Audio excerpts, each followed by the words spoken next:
Bom, boa noite a todas e todos. Hoje estamos aqui com a professora Márcia Leite, é uma alegria muito grande tê-la aqui conosco. A professora Márcia Leite é professora da Universidade Estadual do Rio de Janeiro, é doutora em Sociologia e Antropologia pela Universidade Federal do Rio de Janeiro, e é uma das grandes referências, é uma grande pesquisadora, né, e vem construindo toda uma teoria social em torno da questão da favela, da relação entre o Estado e as margens, né, e a relação com a religião, política, sociabilidades. Então, professora Márcia, queria muito agradecer estar aqui conosco e estamos aí ansiosos para te ouvir. Obrigada. Obrigada, Ludmila. Eu começo agradecendo a você e ao Dário o convite, fiquei também muito contente. Então, eu preparei um esquema para poder falar, então eu vou abrir aqui, né, no meu Word, aí, Ludmila, a gente combinou 50 minutos, então eu peço quando der 40 minutos, você me avisa, mas fala porque eu vou estar no esquema, ok? Pode deixar. Então, agradeço muito a todos e vamos lá, né? Bem, eu venho trabalhando há algum tempo com favelas e também venho analisando a relação das favelas com a cidade no Rio de Janeiro, né? Isso já tem, sei lá, 30 anos. E cada vez mais eu venho sendo estimulada a pensar em territorialidade, ou mais precisamente em regimes territoriais diferenciados que organizam a vida, os negócios e a sociabilidade nessas localidades, ainda que sob intensas disputas, tensões, enfrentamentos, negociações e ajustamentos. Eu formulei essa categoria de regimes territoriais inspiradas nas recentes políticas implementadas pelo Estado e dirigidas à parte das favelas cariocas no contexto dos mega-eventos, que eu venho de analisar em minhas pesquisas sobre programas de pacificação de favelas, através da implantação das UPPs no Rio de Janeiro, sobretudo na cidade do Rio de Janeiro, mas também em alguns outros municípios, né, e me interrogar sobre alguns de seus possíveis desdobramentos. Então, eu queria começar explicando para vocês, quer dizer, que para trabalhar com a categoria de territórios e de regimes territoriais, eu fiz dois movimentos analíticos. O primeiro, já muito consolidado no nosso campo da sociologia urbana, desde os trabalhos pioneiros. Oi, pois não? Desde os trabalhos pioneiros de Lícia. Desculpa, mas acho que o Dari está com o microfone aberto, está dando um eco aqui. Tudo bem? Então tá, eu estava falando dos movimentos analíticos que eu fiz. Então, o primeiro movimento, né, foi seguindo um já bem consolidado no nosso campo de sociologia urbana, desde os trabalhos de Lícia Valadares, né, que fez a crítica das noções totalizantes de favela e periferia, e eu acho que isso pode ser estendido, no caso do Rio de Janeiro, inclusive para bairro, né, noções totalizantes que muitas vezes capturam as nossas análises. O segundo, associado ao primeiro, foi a crítica da percepção também totalizante quanto à gestão estatal desses espaços, como se, uma vez presente o Estado nesses territórios, né, e aí eu estou pensando PPs, que teriam sido recuperados ao crime via unidades políticas de polícia pacificadora, os mesmos recebessem um tratamento igualitário entre si e meio que num caminho republicano de se aproximar da gestão dos espaços formalizados da cidade. E aí, Ludmila mesmo já falou, tem duas referências analíticas que são fundamentais para mim. Uma Venadais e Débora Pulha, eu cito as duas nos artigos que eu mandei para vocês, que me inspirando nela, eu analisei esses territórios e seus moradores e a sua sociabilidade como margens do Estado. O que elas entendem por isso? Espaços, populações e práticas que são objeto de uma gestão estatal específica, que, combinando a produção e a criminalização do legal e ilegal, do lícito e do ilícito, do legível e ilegível, se redefine permanentemente. O outro foi Foucault, que me ajudou a pensar o território não simplesmente como uma noção geográfica, mas como uma noção jurídico-política, quer dizer, território como aquilo que é controlado por uma determinada forma de poder. Então, eu venho nessas pesquisas, eu venho buscando aprender as formas específicas de gestão das favelas cariocas, né? E o que tem me orientado já há alguns anos é tentando aprender as formas e processos através dos quais o poder se inscreve efetivamente no território, né?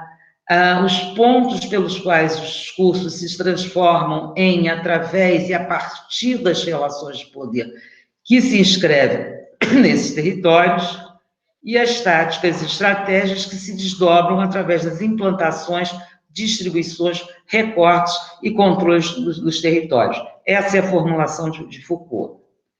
E eu gosto muito também do Collier, que é um leitor e um comentador muito perspicaz de Foucault, que sugere aprender essa articulação com topologias de poder, com arranjos específicos de dispositivos de governamentalidade que recombinam diferentes elementos, tecnologias de segurança, estruturas institucionais, formas materiais desses poderes, conferindo-lhes um novo sentido.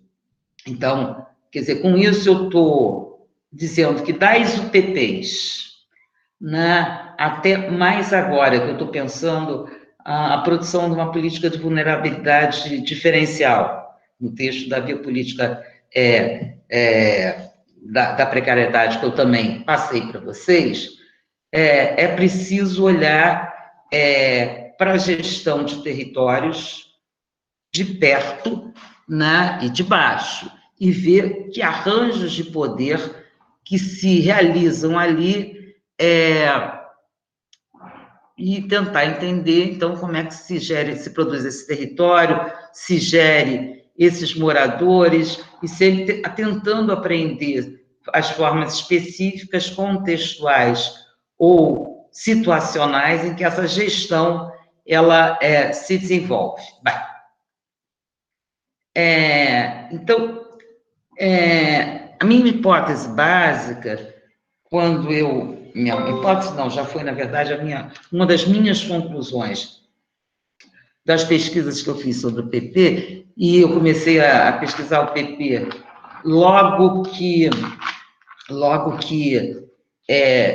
elas começaram a ser implantadas no Rio de Janeiro, isso foi em dezembro de 2008, e eu comecei a pesquisar com meu amigo, sociólogo, infelizmente falecido, Luiz Antônio Machado da Silva, no grupo de pesquisa que a gente tinha, coletivo de estudos sobre violência e sociabilidade, e mais um grupo grande de pesquisadores absolutamente maravilhosos, através do edital da FAPERJ, que lançou, assim, um edital meio que para que os pesquisadores, sobretudo cariocas, promovessem uma certa avaliação institucional das UPPs, né?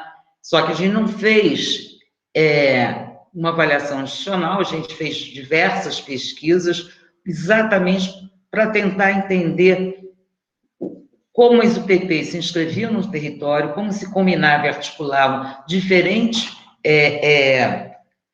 poderes, e, de fato, se essas formas de poder eram homogêneas, que não era a nossa hipótese, ou a que lógicas e a que interesses e a que mediações elas respondiam. E a minha conclusão, né, nessa pesquisa foi que o experimento das UPPs, de fato, buscou constituir regimes territoriais diversos nessas localidades, considerando a possibilidade das mesmas se inserirem no mercado.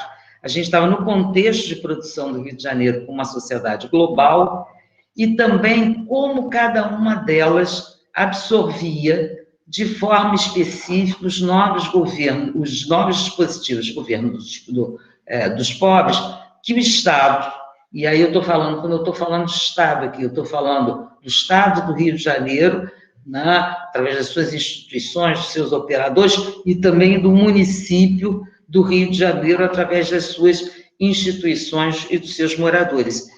Bem, então, acho que é importante dizer que, desde logo, duas coisas. Primeiro, as UPPs não foram um projeto generalizado em todas as favelas do Rio de Janeiro. Elas foram, inicialmente, começaram, a primeira foi na favela Santa Marta, que foi uma favela muito pequena, uma favela com poucas saídas, na verdade, só 2 saídas, localizada ao lado de um batalhão da Polícia Militar, e uma favela onde se implantou, na verdade, digamos assim, a experiência desse projeto, onde, na verdade, se forjou esse projeto. E, a partir daí, ele foi estendido para 2 áreas da cidade, sobretudo.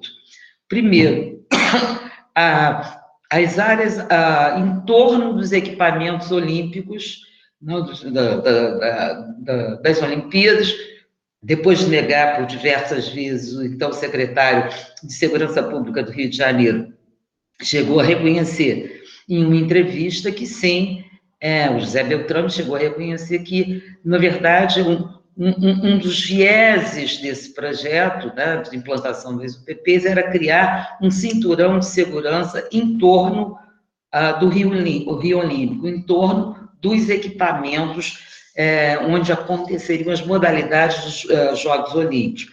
E, por outro lado, naquelas favelas que tinham as favelas à beira-mar, as favelas que tinham uma bela vista, as favelas que tinham algum potencial que pudesse ser explorado na indústria de turismo. Teve favelas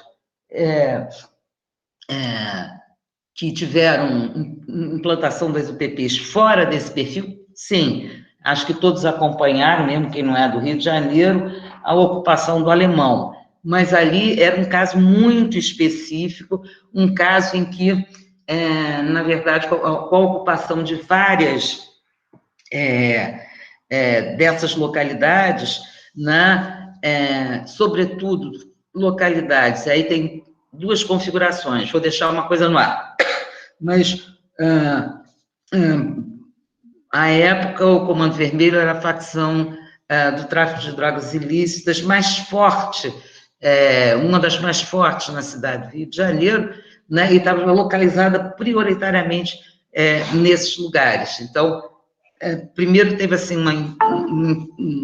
uma questão de território mesmo, que territórios se deve conquistar para garantir esse investimento, digamos assim, securitário para o projeto, ou para a tentativa de produção do Rio de Janeiro como uma cidade de mercadoria. Por outro lado, nas favelas da zona sul da cidade, que no caso do Rio de Janeiro, a zona sul é exatamente a zona turística da cidade.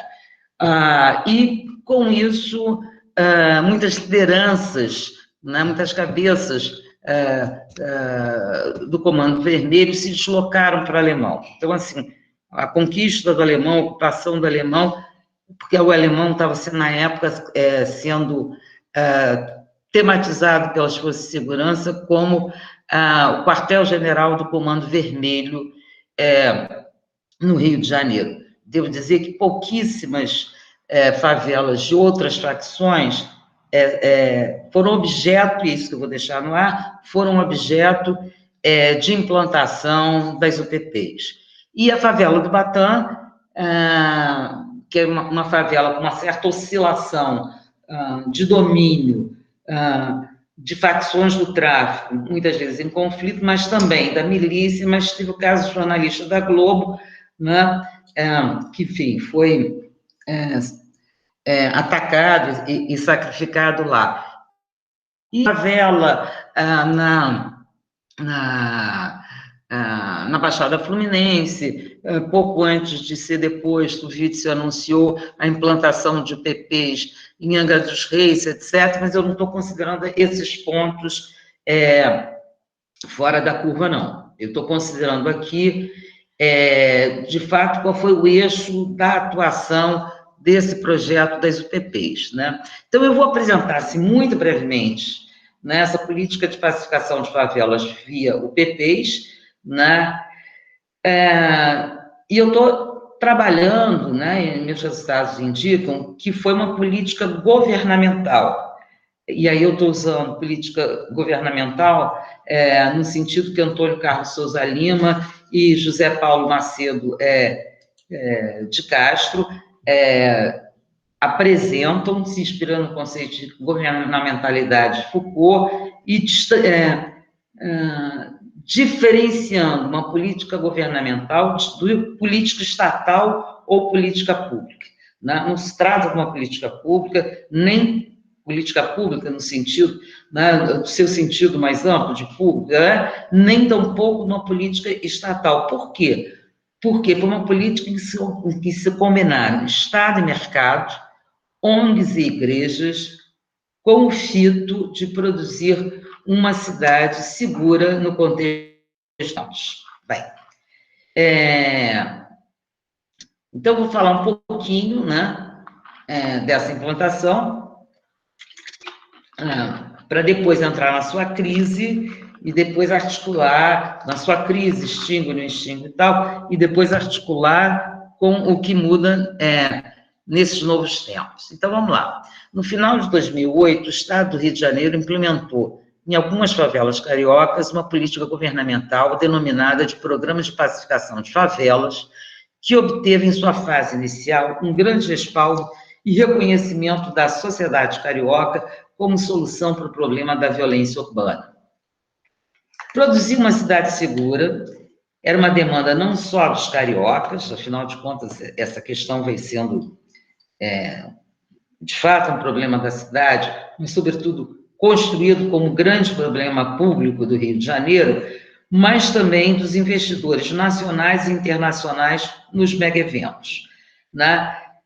Então, essa condição, produzir uma cidade segura, era considerada a condição necessária para que a cidade do Rio de Janeiro pudesse não só receber os mega-eventos já negociados, mas que também se consolidasse no circuito das cidades globais, que era o projeto do então prefeito Paes. É nesse sentido que eu estou argumentando que a pacificação de favelas representou um experimento de produção da ordem, né, através dessa política governamental, e não uma política pública ou estatal. A zona de sombra em que essa política se encontra hoje, desde as crises das UPPs, a indeterminação quanto à sua extinção, desde a intervenção na segurança pública no estado do Rio de Janeiro, né, mas vários rumores de que ela poderia ser reativada, claro, que sob novo formato, reforçam, a meu ver, a sua condição contingencial de experimento, né? Então, vejam bem, o que eu estou querendo dizer com isso?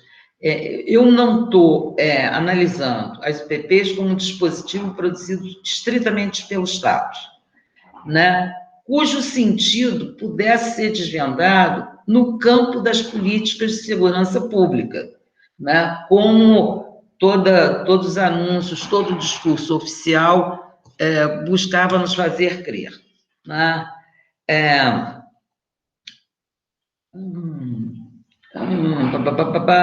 Bom, mas ela foi executada, né, essa política, através da implantação nesses territórios de unidades de política pacificadora, unidades militares de início, que tinham explicitamente por objetivo, no início da sua formulação e até alguns anos depois, a ideia de recuperar, e eu estou citando textualmente, recuperar a soberania estatal sobre esses territórios, deles expulsando o tráfico de drogas ilícitas, né? Isso é uma declaração do Beltrame, em 2009, né?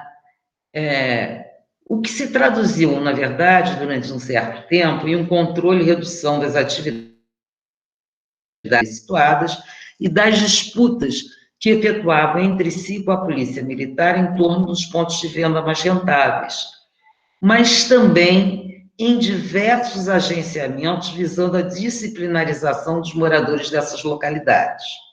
Controlar o crime violento associado ao tráfico de drogas ilícitas e disciplinar os moradores de favelas, desfazendo as supostas ligações destes com as redes ilegais e ilícitas do crime, por um uso combinado de coerção e consentimento, e oferecendo-lhes, ao mesmo tempo, alguma alternativa de inclusão social, que a gente já vai ver.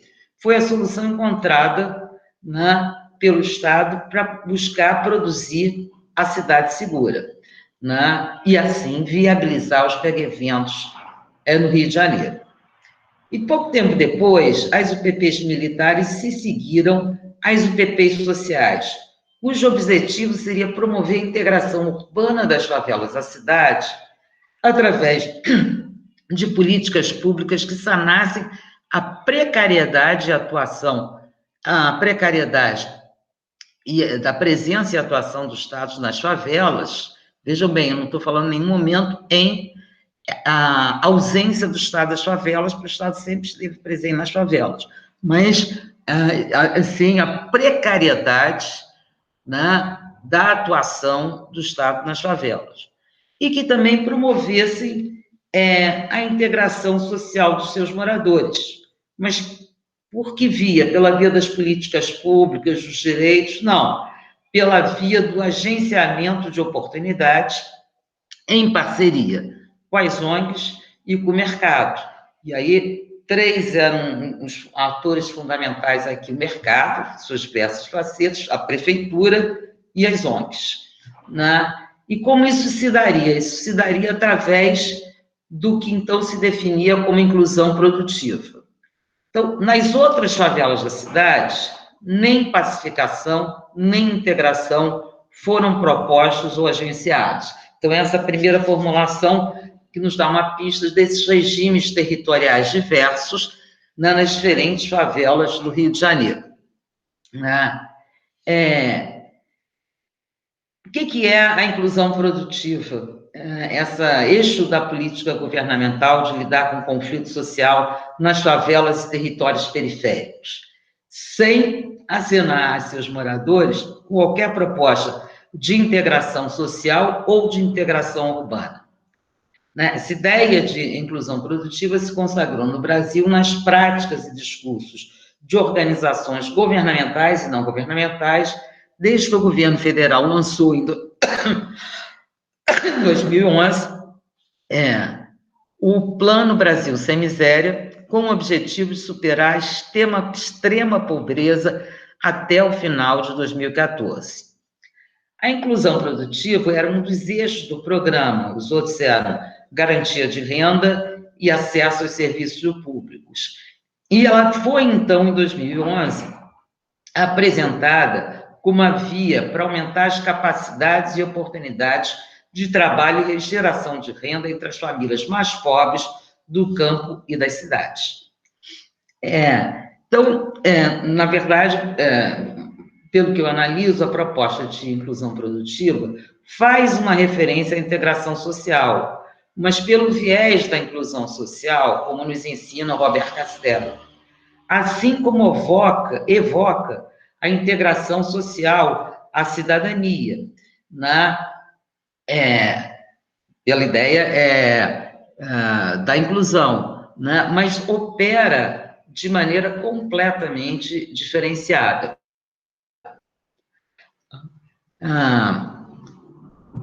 Por quê?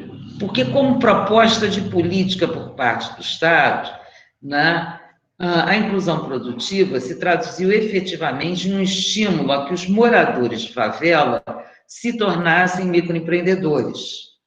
Mas ele foi operado no plano das narrativas, como se isso significasse acesso à cidadania, acesso a políticas públicas urbanas, a fazer parte da cidade, dissolvendo as fronteiras simbólicas e materiais, né, existentes na cidade, sobretudo as relativas ao acesso ao mercado de trabalho e ao sistema judiciário.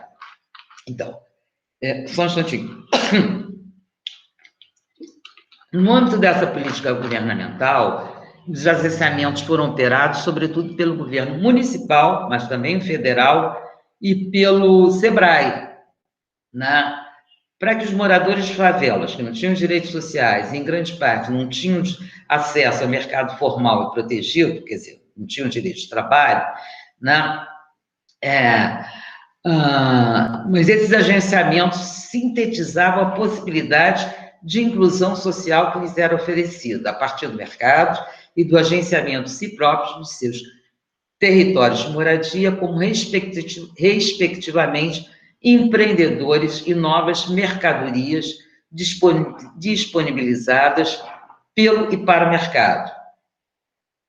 Então, essa reconfiguração das favelas com o PP, né, com territórios de negócios, foi proposta e agenciada através do estímulo, do financiamento e da coordenação de diversas iniciativas de variados atores internos e externos às localidades, no sentido de abrir, entre aspas, né, porque a favela nunca foi fechada, o território das favelas ao mercado.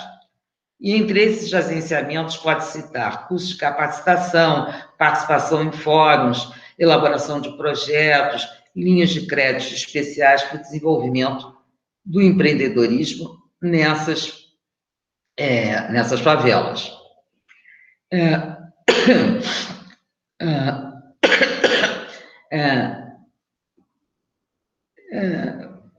Agenciamentos que, na verdade,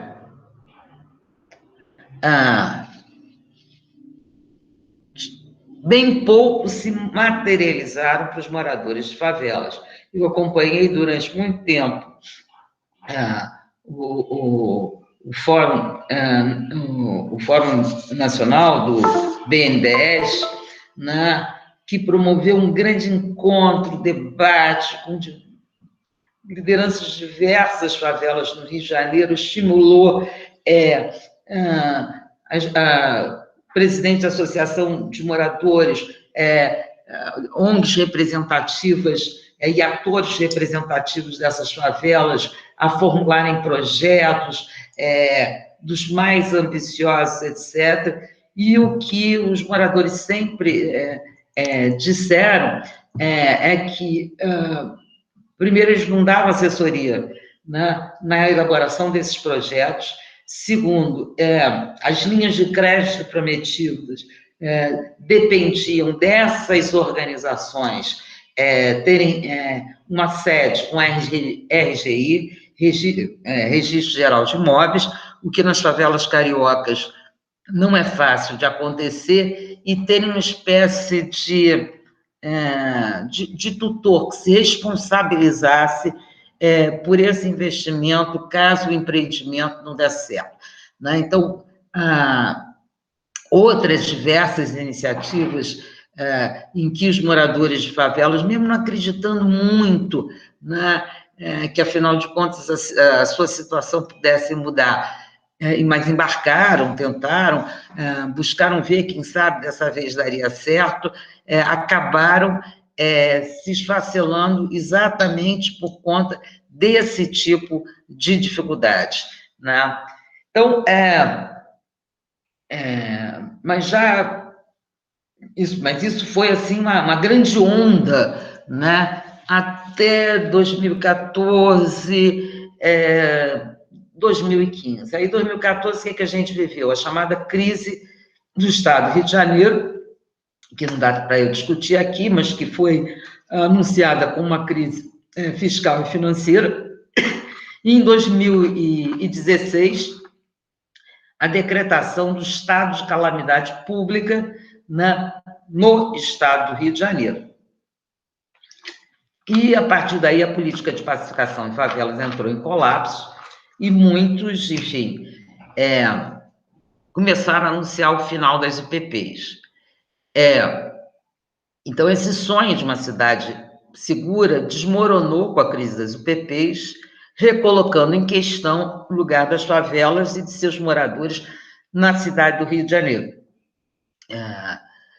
Já não havia, digamos assim, não havia uma crença em que esse projeto se pudesse seguir, e aí eu falei do município, sobretudo, nos investimentos em torno da inclusão produtiva, mas o projeto das UPPs, ele era financiado pelo governo do Estado. Então, quando o Estado entra em crise, você tem uma impossibilidade completa de financiar esse projeto, com, enfim, as bases das UPPs se deteriorando, os equipamentos se deteriorando, etc, etc. E, no meio desse processo, a gente teve, bem, para nós do Rio de Janeiro, foi um caso emblemático, né, que eu imagino que também tenha ressoado bastante aí em Campinas, que foi o assassinato do pedreiro Amarildo, na Rocinha, por policiais das UPPs. Então, você tem uma série de fatores, né, que, enfim, ainda tinha pesquisa sobre as UPPs e parecia aquele objeto que esborou no ar. As UPPs, né, estariam acabando.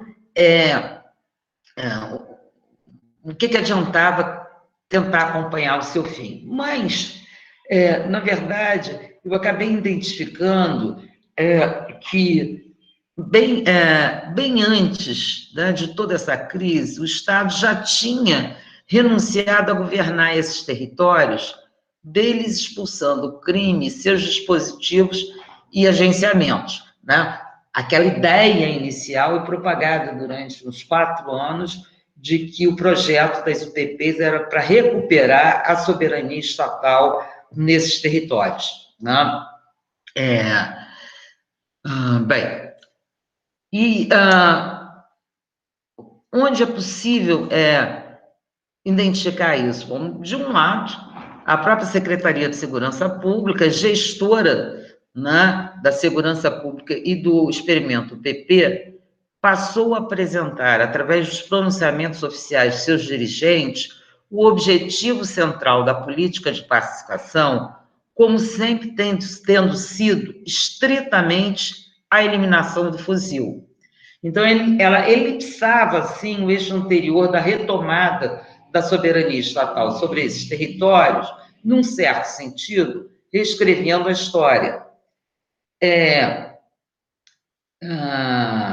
Então, aqui, de outro lado, quando ela fez esse movimento, ela também passou a buscar, fundamentalmente, através das UPPs, reduzir a violência que das favelas desbordaria para a cidade, comprometendo a sua imagem e, portanto, ainda algumas tentativas de sustentar o projeto de transformação do Rio de Janeiro numa cidade com uma certa posição no circuito das cidades mercadorias, né? Então, e, por fim, né, esse giro de sentido da política de pacificação de favelas representou uma nova orientação, ainda que informal, mas é isso que vale, não são as normas escritas nos programas, etc., mas é essa orientação implícita e que vai sendo dirigida, né, aos policiais votados nas UPPs, né? Por quê? Porque ela passou a admitir a retomada das práticas usuais dos PMs desses territórios em seus contatos com o crime violento, exatamente para poder fazer cumprir esse novo objetivo das UPPs. O crime continuaria desde que pacificado, isto é, sem disputas de território e sem confrontos das pesquisas. Bom, a atividade legal voltou a ser realizada abertamente nas favelas com UPPs, ela nunca acabou, de fato, Mas antes havia um certo jogo de gato e rato. Nas minhas pesquisas de campo, os moradores diziam, bom, tem uma combinação, os policiais sobem por aqui, então os meninos ou os traficantes, qualquer fosse a categoria de nomeação, descem por ali. Então, ou, não, a boca é aqui, então as rondas das UPPs evitam esse caminho, porque sabe que ali vão se defrontar com a boca, etc, etc. Né? Mas, a partir desse momento, né, o comércio de drogas ilegais estava implicitamente aceito pela Secretaria de Segurança Pública. E voltou a ser realizado abertamente nas favelas com os UPPs. Da mesma forma, os PMs retornaram às suas práticas usuais, que combinam convivência com conivência, com crime violento, participando do mercado legal, gerido pelos seus operadores através daquilo que o Michel Mises designa como mercadorias políticas. Cobrança de suborno, tanto para que eles pudessem realizar essas atividades em certas situações, não confiscar armas, não confiscar mercadorias, né? E proteção de quadrilhas rivais. Bem, enfim. Então, já nessa época, tem um ponto de inflexão grande para mim na forma como esses territórios são geridos, foram geridos, porque alguma relação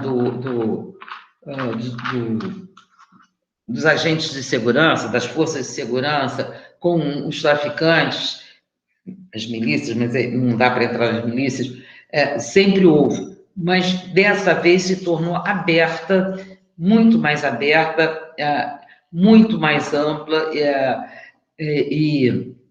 e mais do que isso, né? No período foi o próprio Estado, não os operadores de ponta, que aceitaram, negociaram e estabeleceram uma forma de governo compartilhada com crime em alguns territórios da margem da cidade. E isso por quê? Porque esse projeto de transformação do Rio em uma cidade-mercadoria exigia securitização dos investimentos nacionais e internacionais, né? O que foi realizado nesses governos, eu estou falando de Paz, estou falando de Cabral, e depois de Pezão, que o sucedeu, né? E Paz foram duas gestões, levando a um expressivo aumento das forças de segurança legais e ilegais, né? Legais as forças da segurança pública e ilegais, certas facções do tráfico de drogas, né? E as milícias. Bem, então, depois da intervenção na segurança pública, né, do Rio de Janeiro, algumas UPPs a extinção das UPPs foi anunciada, algumas UPPs foram desativadas, outras até hoje mantêm seu aparato institucional, com base e operadores nas localidades.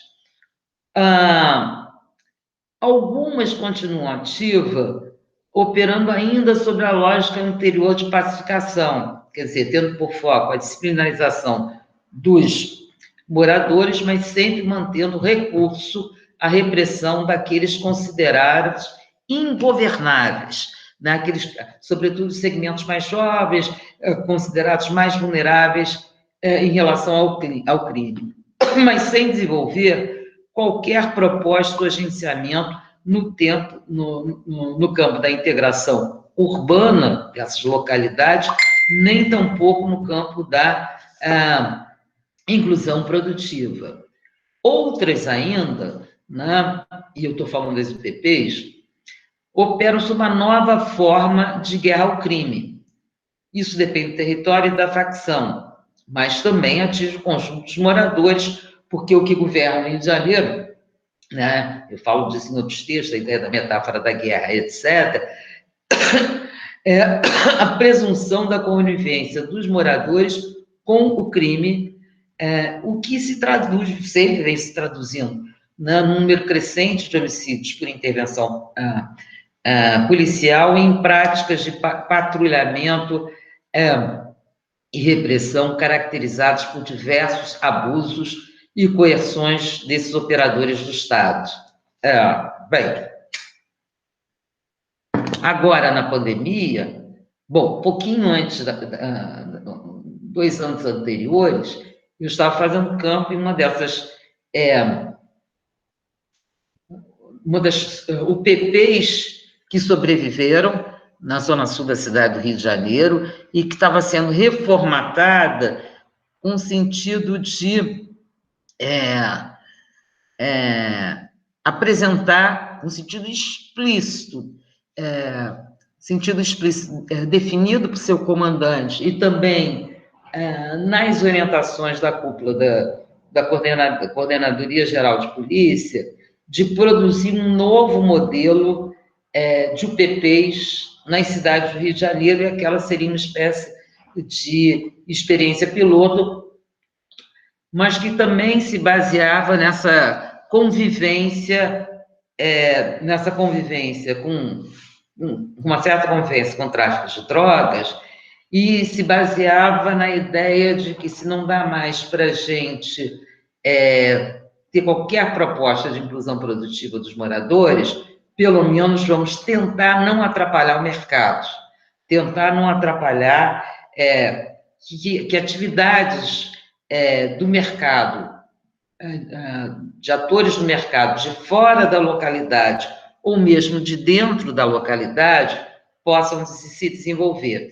Evidentemente, com com a quarentena, etc., eu tive que interromper o meu campo, o meu trabalho de campo, né? E hoje venho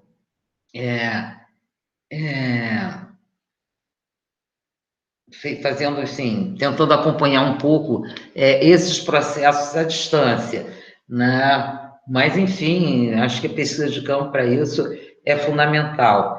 Mas, só para fechar esse ponto da UPP, eu queria destacar uns pontinhos. Primeiro, que a crise das UPPs e sua anunciada extinção, em primeiro lugar,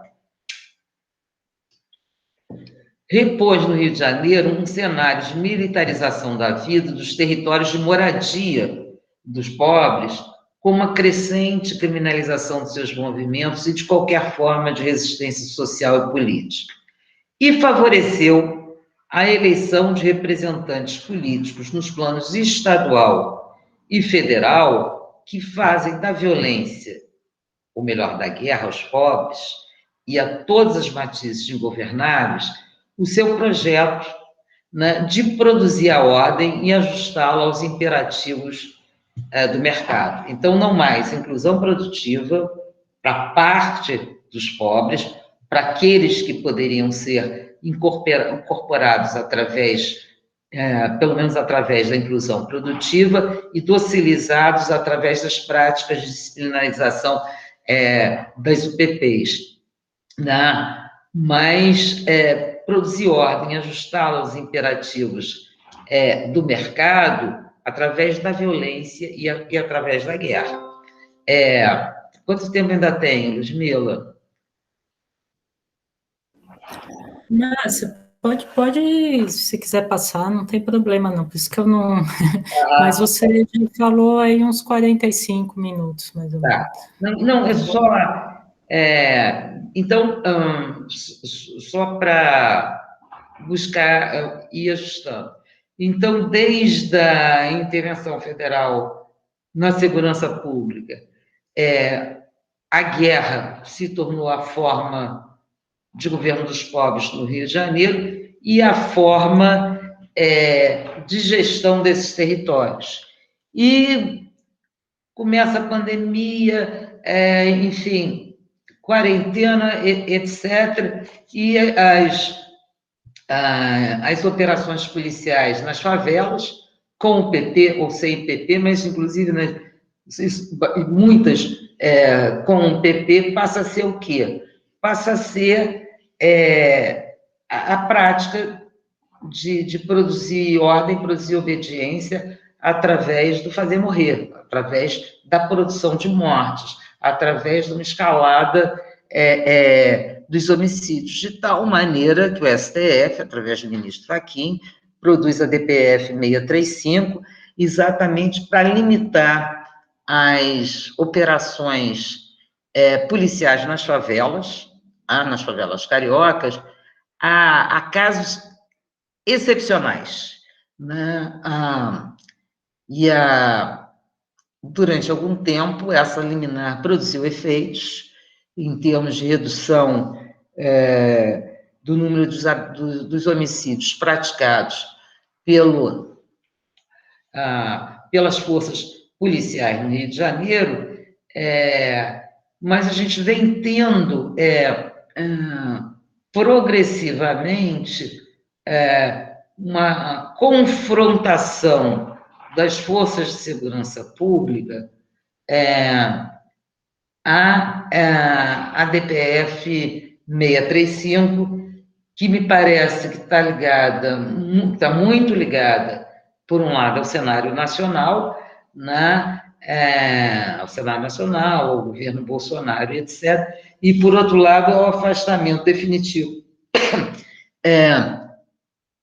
do ex-governador Wilson Witzel e, enfim, a entronização de Cláudio Castro, aliado de Bolsonaro, como novo governador do Estado. Então, é muito interessante observar como, desde então, isso não começa com... Não amplia, quer dizer, não dá simplesmente com Cláudio Castro, já vem um desafio, né, das forças de segurança pública, polícias militares e polícia civil, ao Supremo Tribunal, né, a decisão do Fachin, e um episódio lamentável, terrível, mas em que isso foi claramente observável, foi a recente chacina do Jacarezinho. Eu não sei quem de vocês, de fato, teve notícias mais aprofundadas, mas que foi a maior chacina em todo o período democrático, né, do Rio de Janeiro, que foi autorizada pelo governador, justificada porque se dizia, né, que foi feita pela Polícia Civil, e foi justificada porque se dizia que, depois de 10 anos de investigação,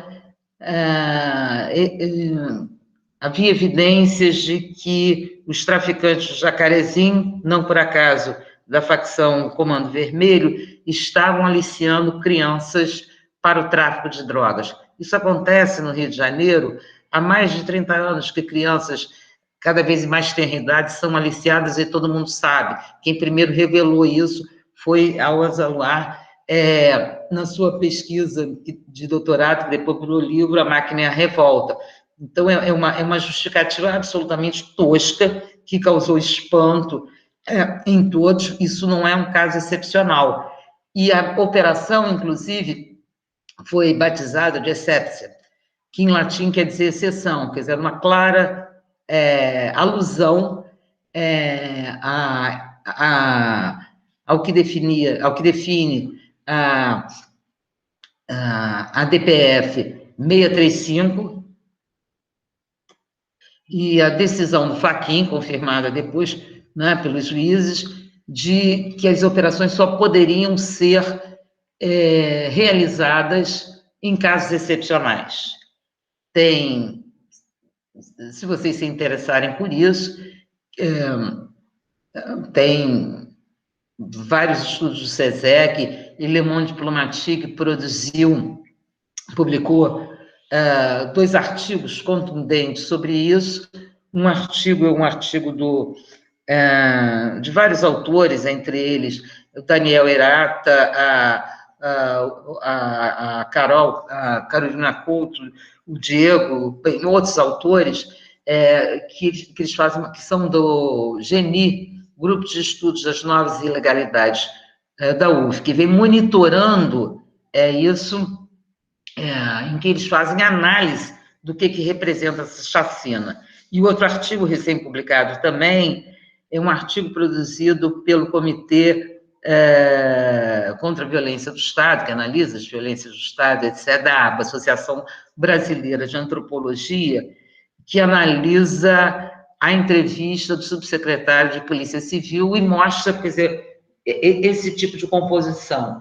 Por que eu estou falando disso? Por que eu começo? Faz o PPs e vou para a chacina no Jacarezinho. Porque eu comecei num contexto, trabalhando num contexto em que, dizendo basicamente o seguinte para vocês, não era possível tentar viabilizar o projeto de colocar o Rio de Janeiro no circuito das cidades globais, das cidades de mercadoria, se não se resolvesse, né, a questão da violência na cidade do Rio de Janeiro. Então, eu defendo que o projeto das UPPs foi uma tentativa, né, de buscar produzir um dispositivo securitário que viabilizasse esse projeto, que ele tinha duas pernas.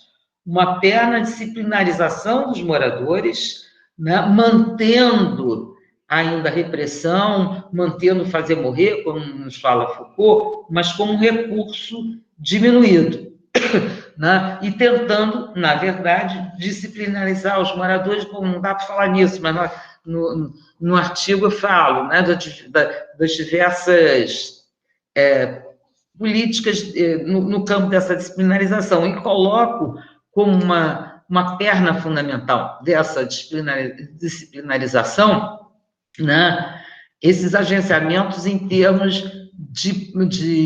da inclusão produtiva, porque era claro que já tinham saído do repertório, do cenário institucional, né, qualquer possibilidade de integração dos pobres urbanos à cidadania, as políticas públicas urbanas, distribuição de direitos. Então, se arranja, né, essa proposta para uma parte das favelas, que vai se gerir de uma forma diferenciada.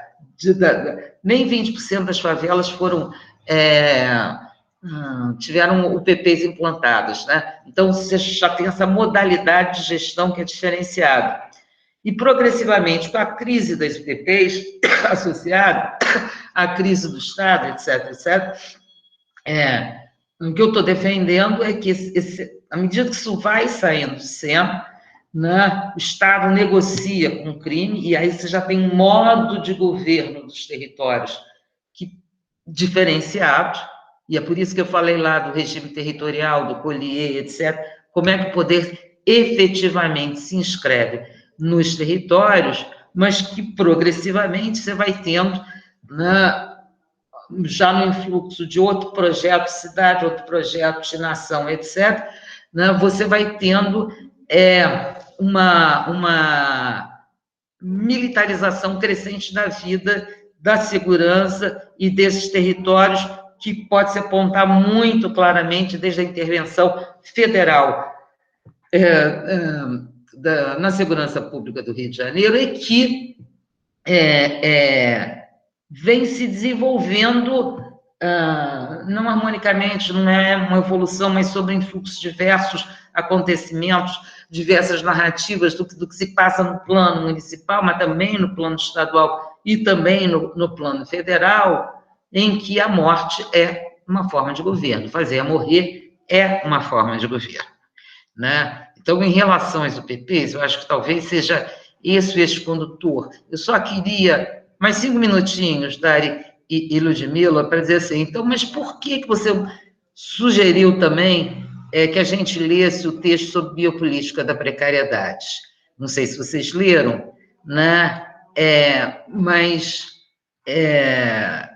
digamos assim, é uma outra dimensão, né, do que se processa hoje.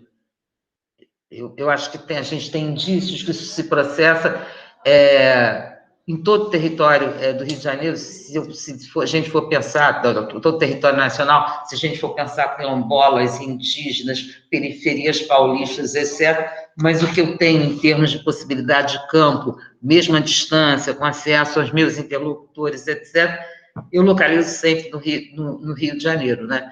Então, o artigo também tem por foco o Rio de Janeiro e as favelas cariocas. O que eu estou defendendo nesse artigo, Biopolítica da Precariedade?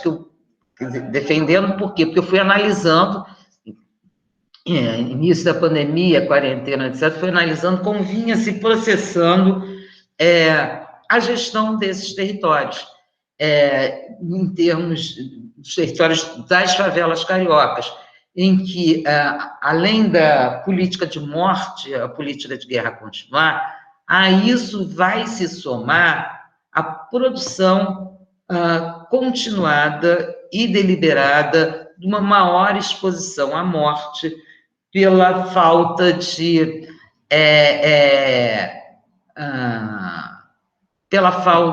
de assistência médica, postos de saúde fechados, pela falta de condições sanitárias, e eu não estou falando só das estruturais condições de debilidade sanitária das favelas, eu estou considerando, por exemplo, no meio da pandemia, favelas ficaram 5, 7, 10 dias sem água, etc. Então, naquele artigo eu estou dizendo, quer dizer, tem uma outra dimensão, né, que é também a gestão dos territórios de moradia das populações mais pobres, que se dá a partir de uma lógica de produção de uma vulnerabilidade diferencial, uma maior exposição desses segmentos ao risco de morte. Bem, eu acho que é isso, talvez desse final eu tenha atropelado um pouco, mas, enfim, se vocês quiserem discutir, será um prazer.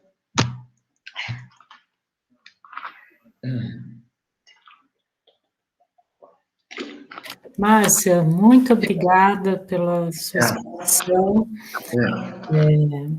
Abre muitas questões para nós, e a gente tem essa dinâmica aqui de um grupo preparar algumas questões a partir dos textos e da sua exposição.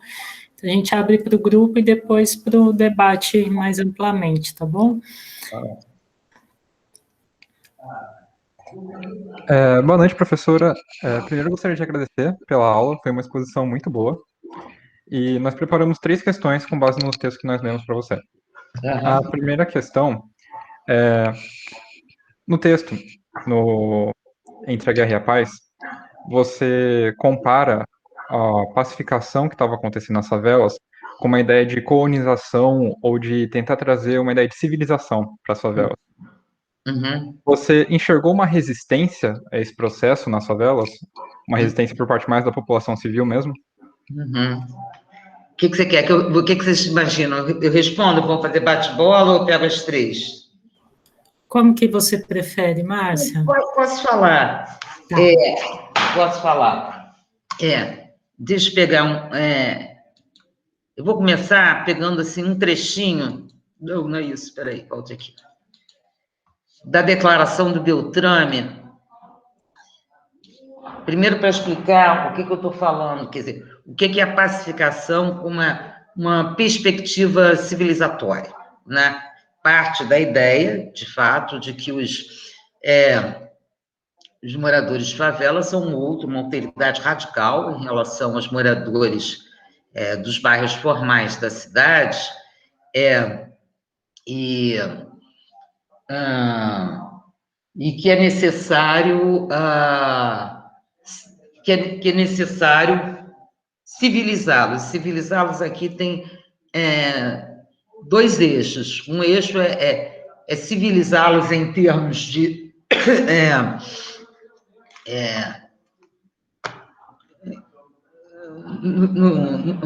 digamos assim, no sentido mais francês, né? No sentido que eles têm que adquirir uma certa civilidade e civilizá-los no sentido de domesticar, mas de qualquer maneira tutela. De uma ou de outra maneira é uma tutela, né? Então, estão pegando aqui, é um trecho de um texto escrito pelo José Mauriano Beltrame, então secretário de Segurança Pública do Rio de Janeiro, no início de setembro de 2009, tinha uma coluna que chamava Palavra do Secretário, em que ele estava sempre escrevendo. Então, ele está aqui explicando o que eram as UPPs, o que era o projeto, né? Aí ele diz, a ideia é simples, recuperar para o Estado territórios empobrecidos e dominados por grupos criminosos armados.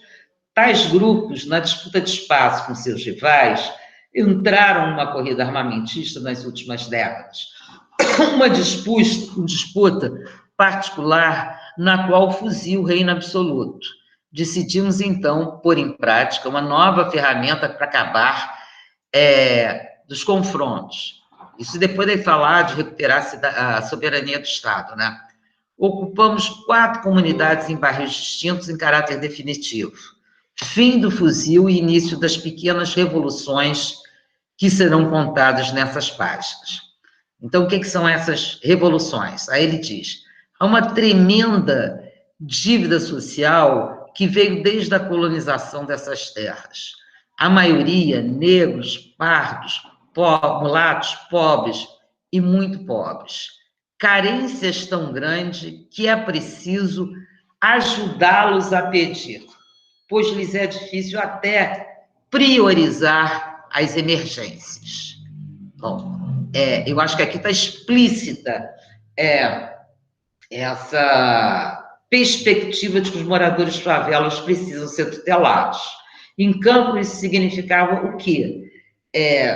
Eu falei um pouquinho sobre as UPPs sociais, que a proposta, inicialmente, era implantar políticas públicas urbanas, e que acabou se reduzindo, e também não deu para falar, teve mudanças aí, várias mudanças, mas acabou se reduzindo em estimular que eles se transformassem em empreendedores, mas no primeiro momento da UPP Social, havia reuniões periódicas da UPP Social. Primeiro havia um levantamento, uma equipe de pesquisadores da UPP Social que ia às favelas levantar quais eram as necessidades e que se reuniam com presidentes da Associação de Moradores, com lideranças religiosas, com líderes comunitários locais, ONGs, igrejas, bom, com todos aqueles que eram considerados lideranças locais. Essas reuniões eram monitoradas pelo comandante da UPP local, né? As reuniões dos pesquisadores, e depois as reuniões da coletividade com a UPP social também era monitorada pelo comandante da UPP local, que decidia o que era prioritário e que cortava certas reivindicações ou que simplesmente negava, né, o que eles definiam que era a carência da coletividade. Então, a orientação implícita do Beltrame, que eles tinham carências tão grandes que era até necessário ajudá-los a pedir, o que já se revela a infantilização a que eles estão submetidos, mostra que eles eram a perspectiva era submetê-los a um processo de disciplinarização. Em campo, né, eu vi como esse processo de disciplinarização funcionava, né? Funcionava desde esse monitoramento e desse corte, né? Então, não, a prioridade aqui, dizia o comandante de uma UPP, de uma das localidades que eu fiz campo, prioridade aqui é lixo. Então, nós vamos focar e só queremos lixo, etc. Outra coisa, ele proibia que elas fossem executadas. Então, a ideia é que... Mas essa é uma ideia muito antiga, na verdade, não retive seu nome. Essa é uma ideia que vem lá desde o início do século passado, né, de que a favela é o outro da cidade e que esse outro é um vadio, é um malandro, é um desordeiro, é uma pessoa que não trabalha, que é um não cidadão, etc., e que é preciso ser civilizado. É claro que a cada contexto, a cada conjuntura, etc., essa ideia ela vai sendo ajustada, monitorada, etc. Alice Valadares tem um livro maravilhoso que chama A Invenção da Favela, que ela mostra isso lá no início, né, do século passado. E, na verdade, essa é uma ideia que foi reposta, né, e que foi se traduzindo nisso que eu estou chamando dessa tutela em termos da civilização. Agora, a civilização, essa tutela, essa preparação, essa formalização, pode ir pelo convencimento, pela persuasão,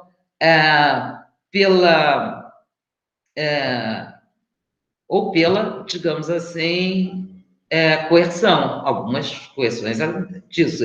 Isso vocês não vão fazer, proíbe, etc., como até destituir certos casos, destituir ou impedir a eleição de certas pessoas para a associação de moradores e patrocinar a eleição daqueles segmentos que lhes eram mais favoráveis. Tá? Então, a ideia é isso. Assim. Aqui a gente é o Estado e aqui a gente tem que tutelar, modelar, né, no sentido, enfim, que consideramos que deve ser saudável. Ok? Respondi? Respondi que sim, muito obrigado. Boa noite, professora. Vou trazer a próxima pergunta. Uhum. Lendo o texto, o segundo texto que você mandou, né, da biopolítica da precariedade, deu para notar que esse modo de governar, né, de precariedade existia antes da pandemia aqui no Brasil, né, principalmente com o governo Bolsonaro, e se intensificou bastante com a pandemia. Como você falou mesmo no final da sua aula, de diversas formas diferentes que não haviam antes. E a dúvida que eu fiquei é se essa intensificação foi um processo, entre aspas, natural, de seguir a lógica que já existia antes, ou se foi uma decisão deliberada de aproveitar da situação para implementar políticas mais intensas com esse objetivo. Bem,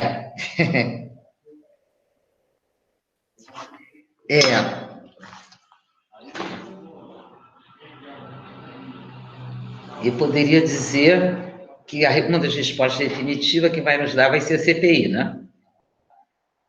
Mas, enfim, trabalhando aqui no plano do Rio de Janeiro, né? A biopolítica da precariedade, ela sempre existiu, né? E ela sempre foi muito mais profunda num país como o nosso, né? Como o Brasil, onde nossas desigualdades sociais, nossas desigualdades raciais sempre foram muito intensas, né? Então, sempre existiu isso, quer dizer, no artigo eu estou trabalhando com essa ideia da biopolítica da precariedade, quer dizer, porque, me inspirando também aí em Foucault, né? Nos Estados modernos, quer dizer, são caracterizados pela biopolítica, né? Pelo fazer viver, governar significa fazer viver, né? Mas o próprio Foucault, pensando no contexto europeu, ele está trabalhando com a ideia de que, em certos contextos, né,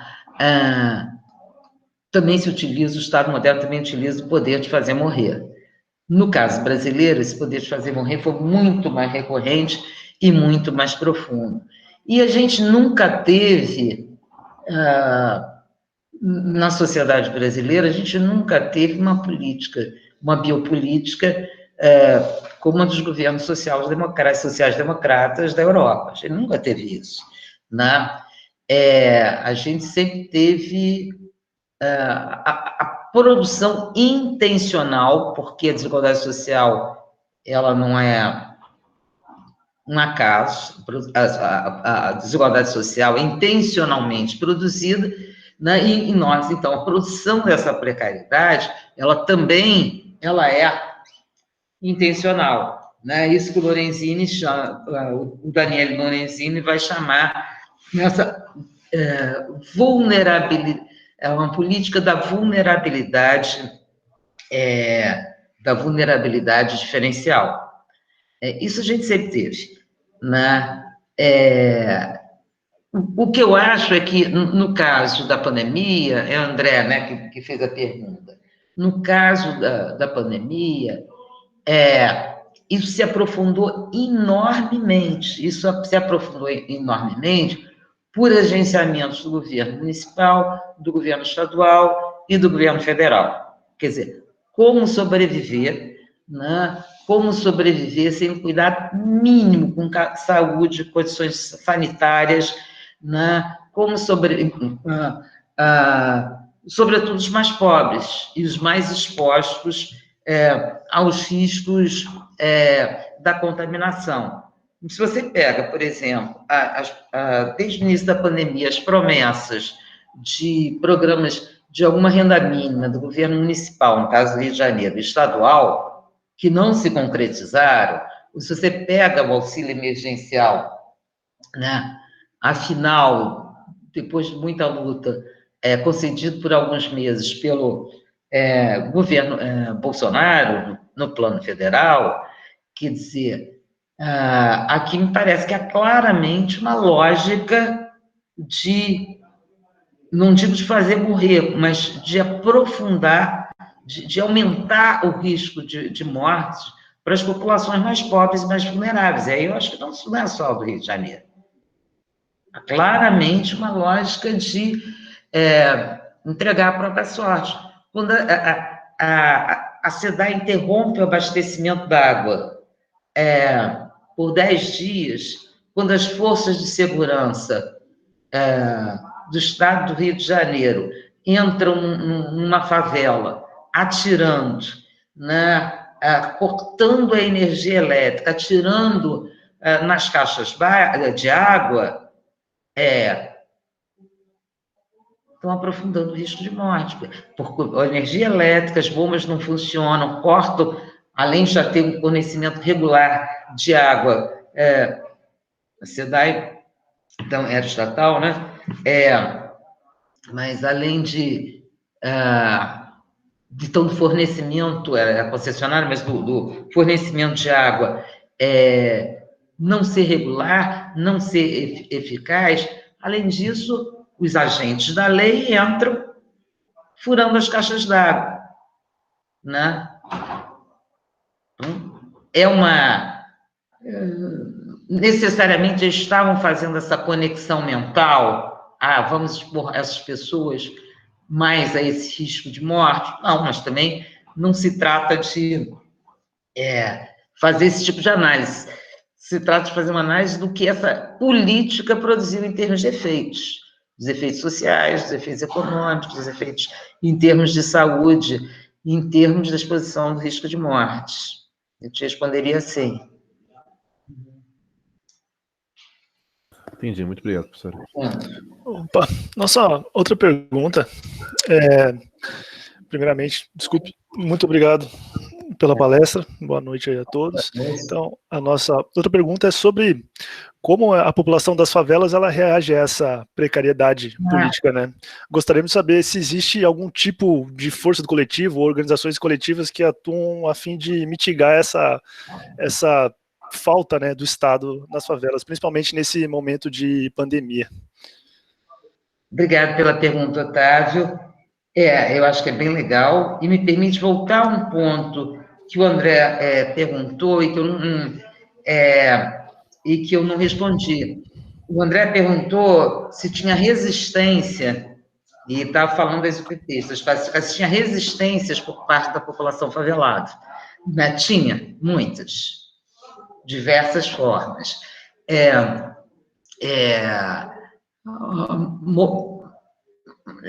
Assim, de tanto a revista ilegal, achacamento, entrada nas casas, roubos de celulares, a brutalidade policial, a proibição dos moradores circularem nas ruas depois de 9 horas da noite, vários.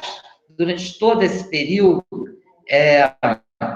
eu acompanhei vários movimentos de resistência, denúncias sistematizadas através, sobretudo, dos jornais comunitários de favelas, mas também em movimentos e protestos públicos, etc. Então, sempre teve resistência, mas, mesmo assim, a capacidade de reação destes moradores era pequena, sobretudo no primeiro contexto das UPPs, em que havia o aplauso de grande parte da população carioca a esse projeto, porque a população carioca comprou a narrativa de que o Rio de Janeiro se tornaria uma cidade segura.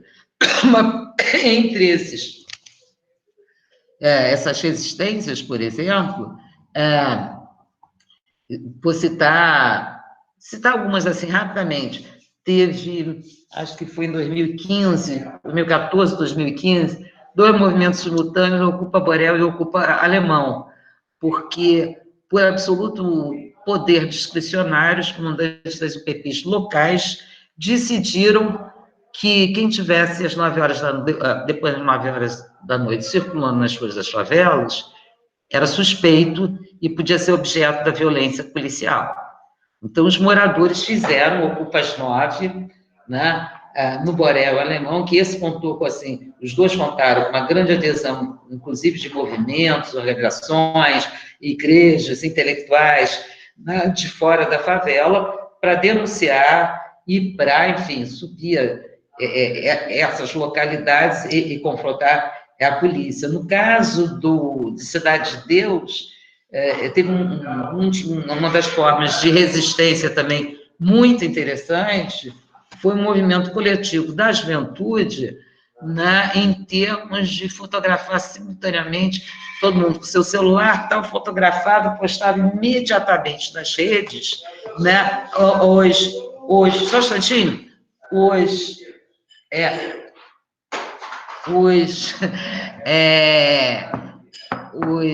abusos policiais. Então, teve diversas formas, né? Atualmente, só um instantinho, tem gente falando alto.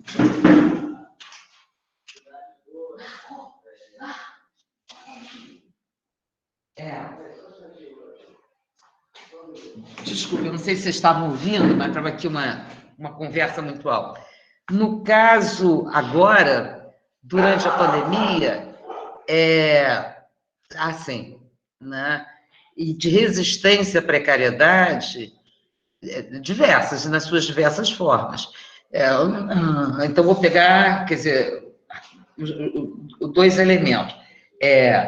Uma das coisas mais interessantes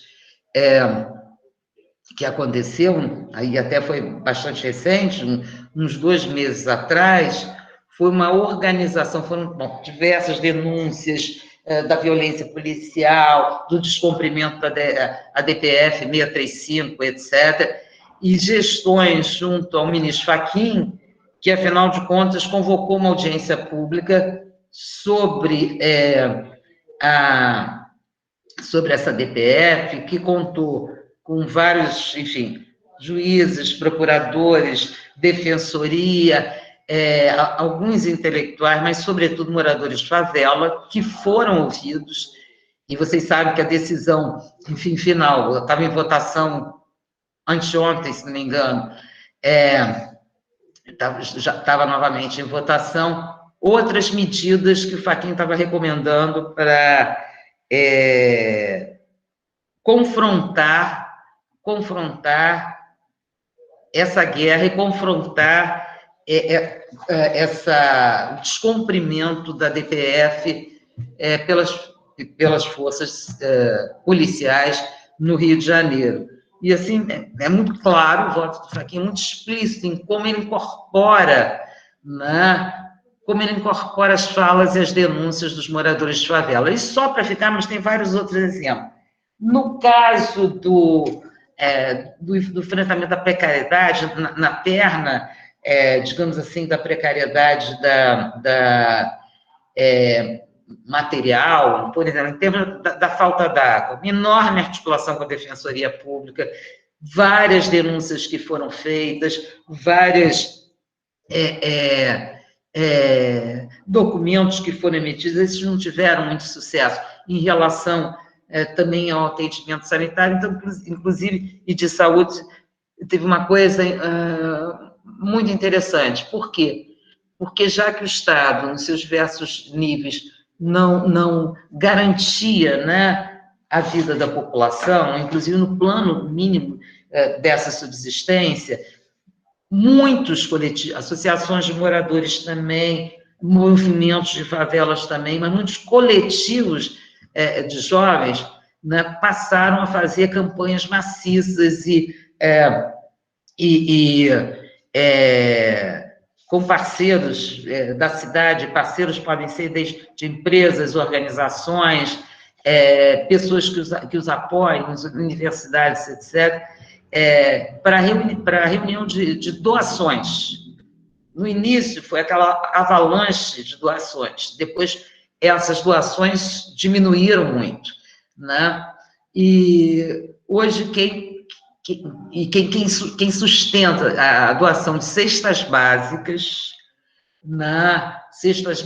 material de higiene, álcool em gel, etc., são esses coletivos, são esses grupos e essas associações, que em muitos casos, inclusive, foram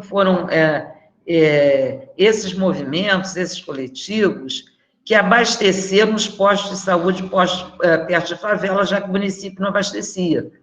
Então, da onde vinha o álcool gel, da onde vinha garrafas de água mineral, da onde vinha desses movimentos e desses coletivos. E uma outra, muitas articulações para doação de máscaras, né, e álcool gel também entre parceiros, etc., muitas campanhas de esclarecimento feitas nas localidades, né, por organizações, movimentos, coletivos de favelas. E uma das coisas mais interessantes aconteceu no Santa Marta, que foi, isso está público, né, que foi a sanitização do Santa Marta, feita pelo Tiago Firmino. Tiago Firmino, uma liderança local que conseguiu, através de ONGs, o contato com a cooperação internacional, conseguiu a doação de equipamentos e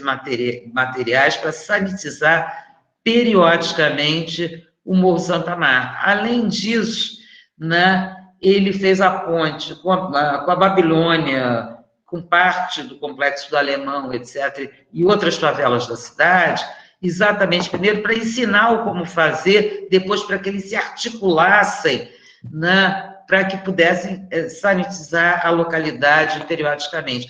Então, é legal essa pergunta, tá? Porque se os moradores das favelas se viram muito abandonados pelo Estado, nos seus 3 níveis, quer dizer, eles articularam parcerias, mas quem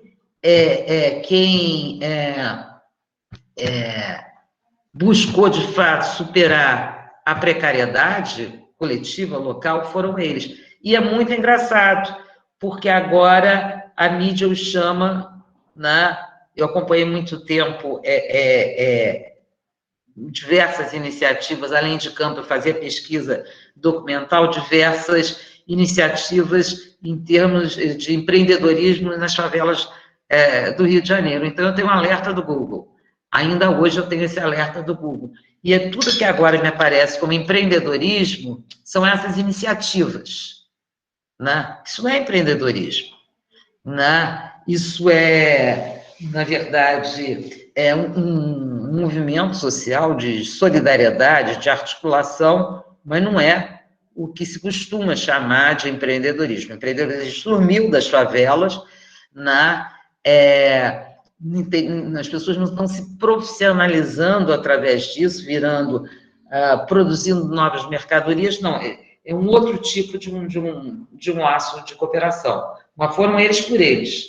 No Rio de Janeiro tem uma expressão, não sei se vocês têm aí, em Campinas, quer dizer, por conta desse esgarçamento das relações entre favelas e cidades, por conta da segregação, por conta da construção da imagem do morador de favela como de uma alteridade radical em relação aos moradores de favelas, um movimento que surgiu há alguns anos atrás, sobretudo entre esses coletivos mais jovens, quer dizer, da cidade, dos governos, não se pode esperar nada. Então, agora é nós por nós.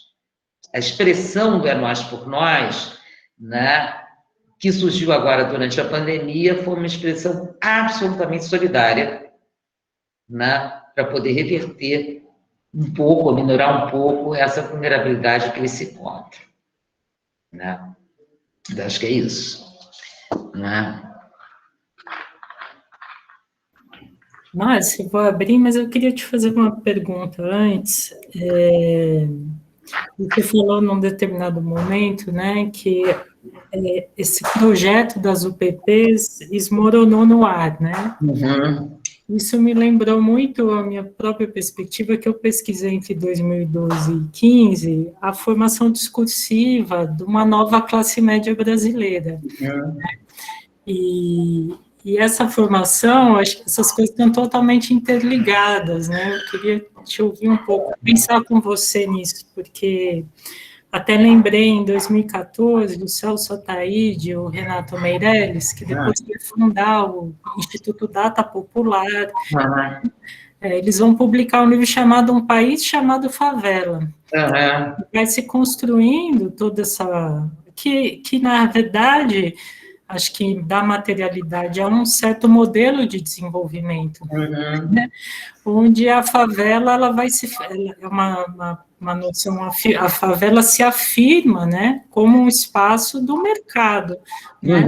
E até me lembrei de uma frase que na época me impactou deles, que eles falam que o crescimento do trabalho formal produziu um choque de empreendedorismo. Então, as pessoas, ao se sentirem seguras no trabalho formal, se sentiram mais seguras ainda para se lançar nesse mundo empreendedor, né? Como foi se tecendo todo um discurso e que não era só um discurso, né? Era essa promoção desse empreendedorismo popular, a produção de um mercado que não era, de fato, já não era essa ideia da inclusão via mundo do emprego, da formação, etc. Né? E, de repente, tudo isso se esfumaçou mesmo, né? E a nova classe média, em 2 anos, ela virou os novos pobres. E agora a gente nem fala mais nisso. E tudo isso para pensar um pouco com você, assim, até ver com a pergunta, agora não sei se foi do Otávio ou do André, né? Nós estamos olhando para um outro modelo de desenvolvimento, né, que eu não sei se a gente pode chamar de desenvolvimento, mas ele é um modelo que será que a conclusão, o que está embasando esse modelo é que, de fato, não tem formas de inserção, quer dizer, a política da morte mesmo, do extermínio, como uma forma de gestão de algo que não tem mais para onde ir, às vezes dá um pouco essa impressão, né, que isso que está mobilizando tudo isso, enfim. Mas eu fiquei pensando muito, né, a crise das UPPs é a crise de um país chamado favela, né, essas questões totalmente interligadas. Eu concordo inteiramente com você, Ludmila, eu concordo.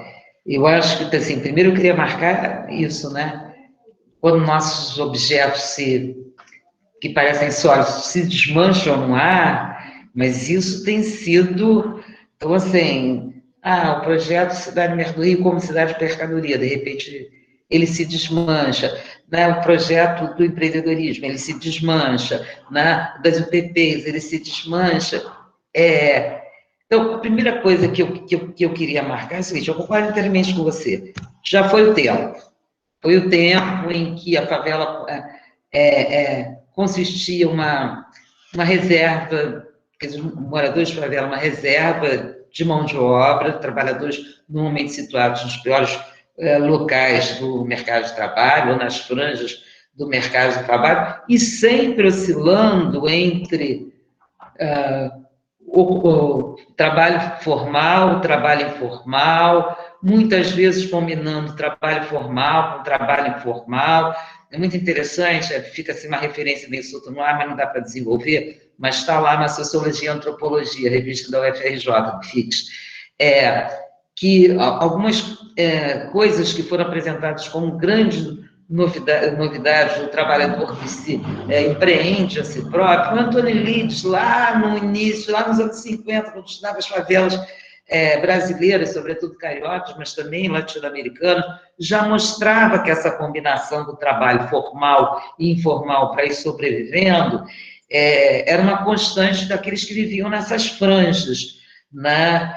Enfim, então eu acho que isso, porque a gente vem passando por diversas modulações em termos de projetos de governo e projetos de desenvolvimento também, no plano federal e no plano estadual, e mesmo no plano inicial, municipal, de alguma maneira, né? Então, e que são projetos, e por isso que eu frisei muito que eu trabalhei as UPPs como experimentos, e como política governamental, não política pública, não política estatal. Um experimento que estava vinculado a uma certa coalizão política ali, que um colega meu brincou que nesse projeto do Rio Olímpico, pela primeira vez se realizou, de fato, um pacto federativo, porque foi uma integração com divisão de responsabilidade entre governo federal, governo, na época era Lula, governo estadual, Cabral, e governo municipal, Paz. Mas foi um projeto que não deu certo. E nesse projeto foram tentados, né, alguns experimentos. E no caso do Rio de Janeiro, eu falei, por isso que eu comecei a sacar, são regimes territoriais, não é para as favelas, é aqui, vão fazer para essa região da cidade em que interessa que isso tem que vigorar, a ordem tem que ser produzida de uma forma mais ou menos pacificada para que a cidade possa ser vendida nesse mercado, enquanto que nas áreas, em outras áreas da cidade que ficam na face oculta, sobre a qual não se joga a luz, né? Aí a guerra pode continuar, porque a guerra nunca acabou no Rio de Janeiro, né? Então, primeiro, eu concordo com tudo isso. E eu acho que, na verdade, a gente está vivendo outros experimentos de produção da ordem e outros projetos de governo.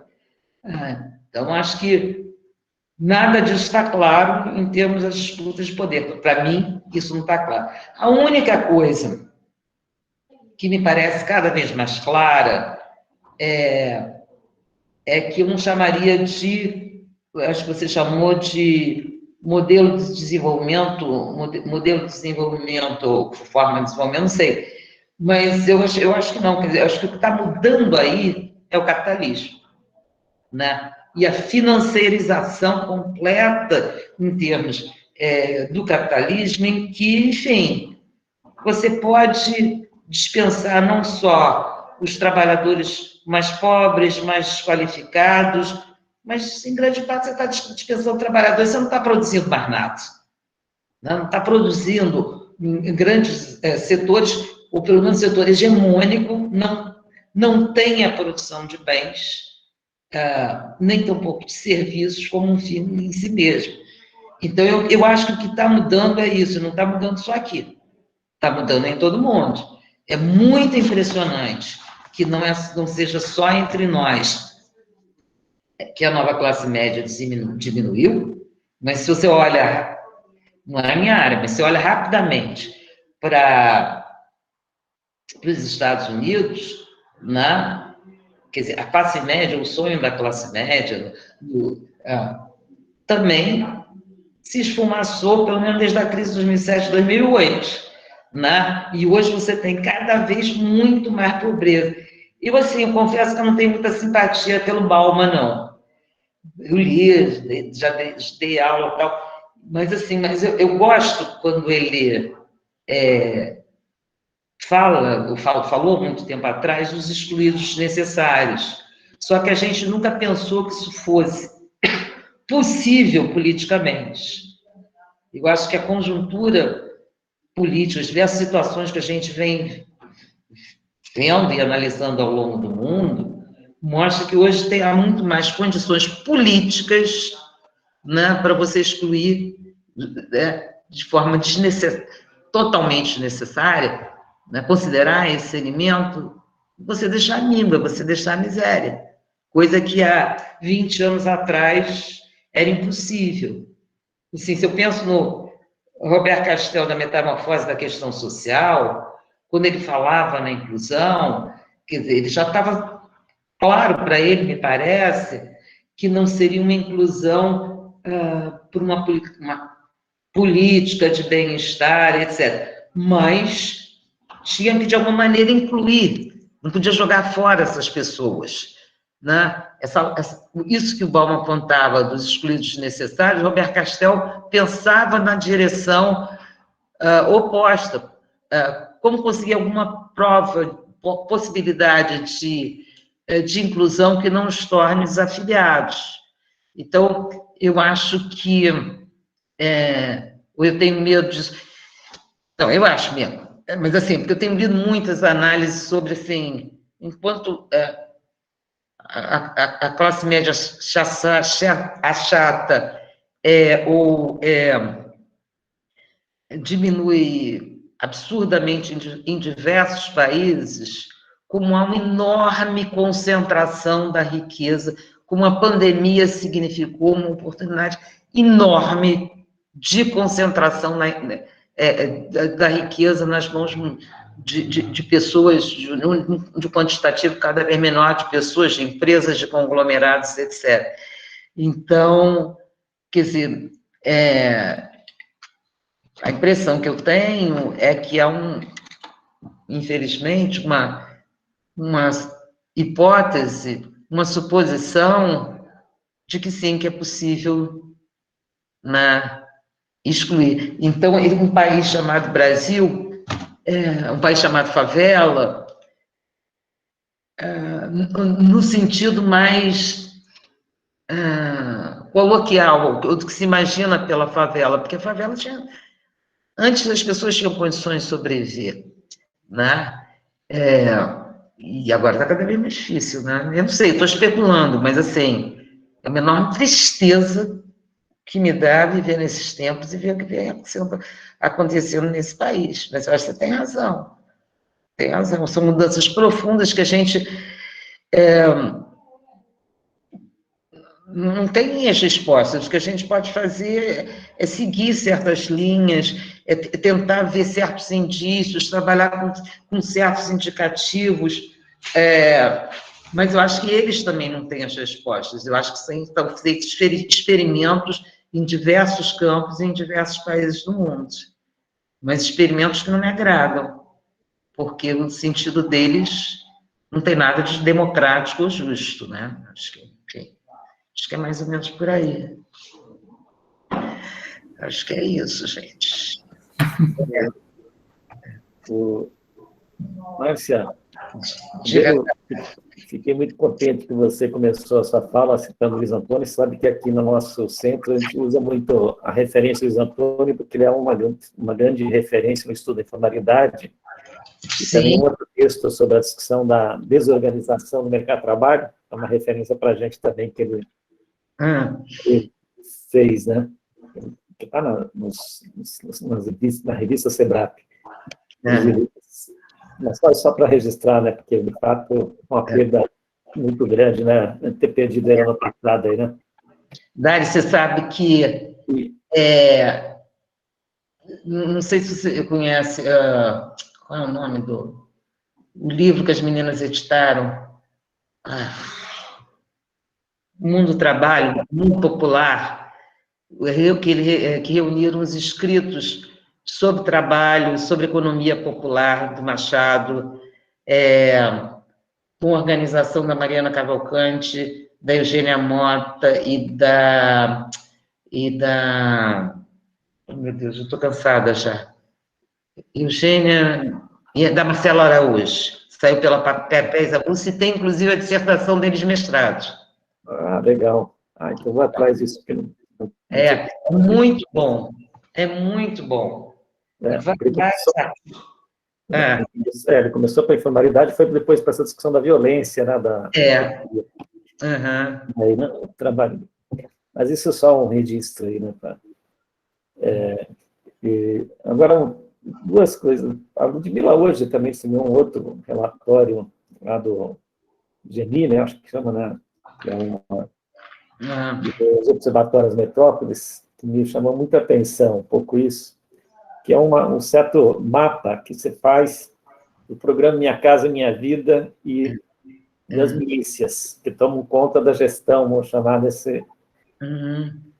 dessas formas de organização.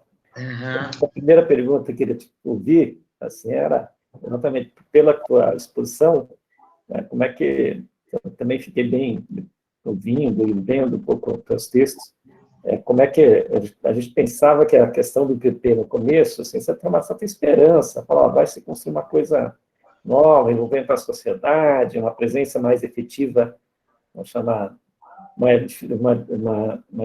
uma presença diferenciada do Estado, né? Nunca o Estado é ausente, você falou, né? E acho que estou de acordo contigo, né? Nunca foi e nunca é, né? Ele sempre cumpre um determinado papel. Aqui, como é que essa desarticulação aí, então, das OPPs vai dar espaço para essa questão do surgimento das milícias? Eu queria te ouvir um pouco isso. E são essas forças, né? Porque daí tem vários estudos mostrando que hoje tem uma penetração em vários lugares muito forte, criando também muitas contradições, porque é uma coisa, não é algo, vamos chamar, que é feito em cima de qualquer propósito político, é uma coisa muito de ganhar dinheiro, de manter o controle, então, ou seja, é um jogo super pesado, né? Também que é cumprido isso. Eu te vi isso. E a última, eu sei que você está cansado, essa coisa dos UPPs não deu com a política esperada, como é que você imagina que a gente sai dessa enrascada aqui, né, para enfrentar esse problema da violência e, ao mesmo tempo, da violência combinado com a forte exclusão, né? Como é que você imagina aqui? Como é que a gente enfrenta essa questão aí? Perspectiva. Obrigado, Márcio. São questões difíceis, Dário, muito difíceis. Bem, então, vamos começar pela desarticulação das UPPs e os passos de crescimento de milícias, né? A relação com o crescimento das milícias, etc, etc. Eu, pessoalmente, não trabalho com milícias, não pesquiso milícias, né? Mas as milícias entram no meu campo pelos relatos dos meus interlocutores, etc., enfim, e pelos arranjos de poder que são feitos, etc. Então, a primeira coisa que eu queria dizer é a seguinte, as milícias são um fenômeno muito antigo no Rio de Janeiro. O Marcelo Burgos tem um livro, assim, precursor, tal, que ele trabalha o surgimento das milícias na favela do Rio das Pedras, mas articulado também um certo mito de origem, que seria, na verdade, porque o Rio das Pedras é uma favela na zona oeste da cidade do Rio de Janeiro, sobretudo de imigração nordestina, né? Quando a Barra da Tijuca estava sendo ocupada, tal. E como se fossem, enfim, na verdade, migrantes nordestinos que teriam, pelo menos esse é o mito de origem, que teriam expulsado os traficantes da região. E durante muito tempo, as milícias venderam uma narrativa de si mesmos para os moradores, né, das favelas, e também difundiam em termos mais amplos, inclusive para a mídia, etc., que elas eram alternativa ao tráfico de drogas, né? Isso a tal ponto, estou tentando me lembrar do nome dele, mas eu me esqueci, que o secretário de Segurança Pública do Estado do Rio de Janeiro, no governo Rosa Garotinho... O Hélio... Oi? Hélio... Era um delegado da Polícia Federal que depois se tornou deputado federal eleito por uma legislatura. Itatiba. Itagiba, Marcelo Itagiba, obrigado. Marcelo Itagiba, que era o secretário, uma vez depois de um conflito, e ele estava, acho que já tinha se desincompatibilizado do cargo para concorrer a deputado federal. Ele chegou tinha um conflito na Rocinha, facções do tráfico, etc., e ele publicou um artigo naquela página. Eu tenho a impressão que ainda era o JB, mas não sei se o JB ainda existia na época, ou podia ser o Globo. A página 6, aquela página que vem os artigos de opinião, página 7, que vem os artigos de opinião assinados a grande mídia dá destaque. Ele publicou um artigo, né, convocando os moradores da Rocinha a formarem comitês de autodefesa, armados de autodefesa dos moradores da Rocinha. Ele publicou, escreveu isso, publicou, e o jornal publicou. Isso é milícia. Mas, na verdade, ele vinha numa narrativa, comitês de autodefesa, não tinha armados. Ele vinha numa narrativa que seguia a narrativa da imagem que as milícias produziam de si próprias e que penetravam amplos setores amplos setores do Estado. Assim, eu me lembro de ter ficado escandalizado na época que eu li isso, como o secretário de Segurança, recém-desincompatibilizado, convoca os moradores a formarem milícias, né? Ainda que não tivesse esse nome, mas isso dá um pouco a dimensão de como as coisas são embaralhadas no Rio de Janeiro por esse mito de origem que as milícias, na verdade, seriam moradores defendendo sua vida, suas casas, suas propriedades, sua honra. Né? De lá para cá, as milícias foram cada vez mais se expandindo. E de lá para cá, elas progressivamente se associaram a facções do tráfico de drogas. Né? Primeiro, dividindo mercados. Né? Então, se associava a facções, não no Comando Vermelho, mas assim, se associava a facções dividindo o mercado. Elas ficavam com gás, elas ficavam com não sei o quê, e a droga ficava com as facções.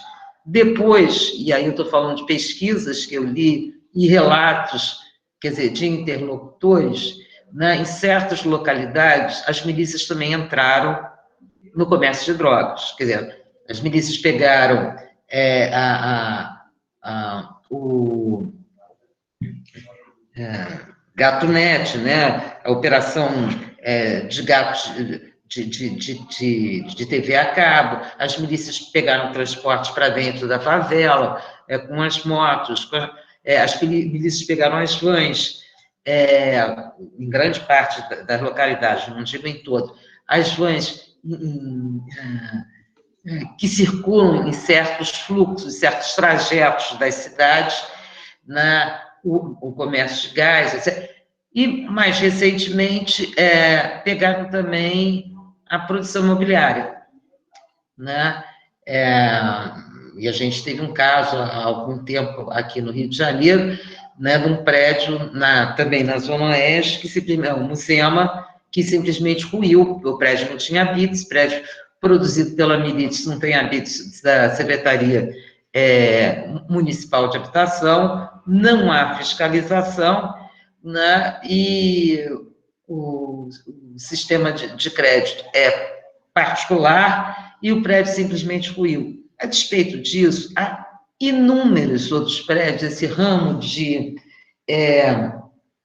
ramo imobiliário, de especulação, grilagem de terrenos públicos, inclusive, construção têm sido uns negócios que parecem ser dos mais rendosos das milícias, e a proximidade das milícias, como eu já disse, com certas facções do tráfico de drogas. E há, digamos assim,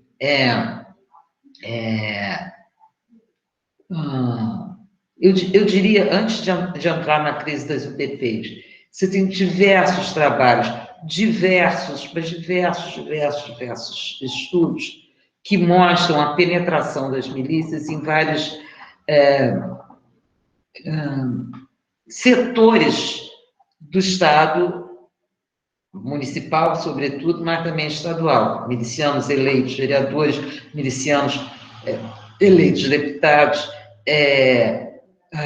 candidatos não milicianos, mas que são eleitos em áreas de milícia. A gente vê nos mapas eleitorais e vê que ali o voto ele é maciço, e que muitos desses estudos mostram, quer dizer, depois como esse personagem agora eleito, ele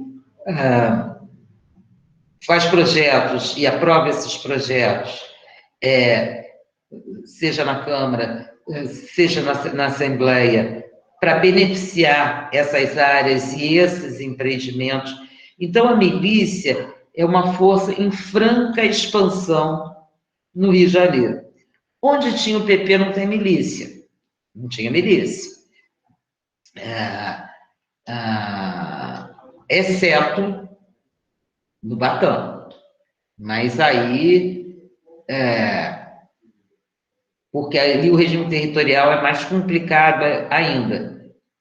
Era milícia, entra tráfico de drogas, volta a milícia, entra outra facção do tráfico de drogas, entra o PP acaba, mas continua lá, e a milícia volta. Né? O Batã é um caso, assim, muito específico. Mas onde tinha ao PP... não tinha milícia. A desarticulação das UPPs, né, ainda que várias delas subsistam, a meu ver, ela abre espaço, né, para que esses territórios sejam objeto de disputa também por milícias. Dependendo da área em que eles se localizam, eles passam a ser objeto de disputa. E o mais interessante, você estava falando do relatório de Geni, né, esse relatório... esse último relatório, ele mostra a disparidade das operações policiais em áreas de milícia e áreas de traficantes, né? Áreas controladas por traficantes de drogas. Se não me engano, de todas as operações policiais realizadas no Rio de Janeiro, nesse período considerável, eu acho que é 2007, 2020, mas eu posso estar... Está no Le Monde Diplomatique, que faço vocês, apenas quase 7% foram em áreas de milícias. Isso é uma disparidade, sobretudo que hoje em dia a milícia também vende drogas, a milícia também opera diversos outros mercados ilegais. Não é só transporte, não é só gatunete, não é só gás, né? Mas é também drogas e é também mercado imobiliário. Então,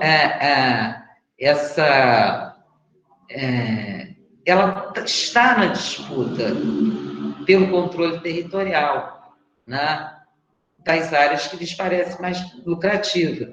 Quer dizer, não dá para saber o que vai acontecer, né? Mas que a milícia é uma peça, não é apenas um peão nesse jogo. Ela é uma peça que tem uma posição, digamos, de combate mais efetiva. E ela está disputando, em todas as áreas do Rio de Janeiro, ela está disputando controle territorial. Né? E aí a tua outra pergunta, como enfrentar a violência?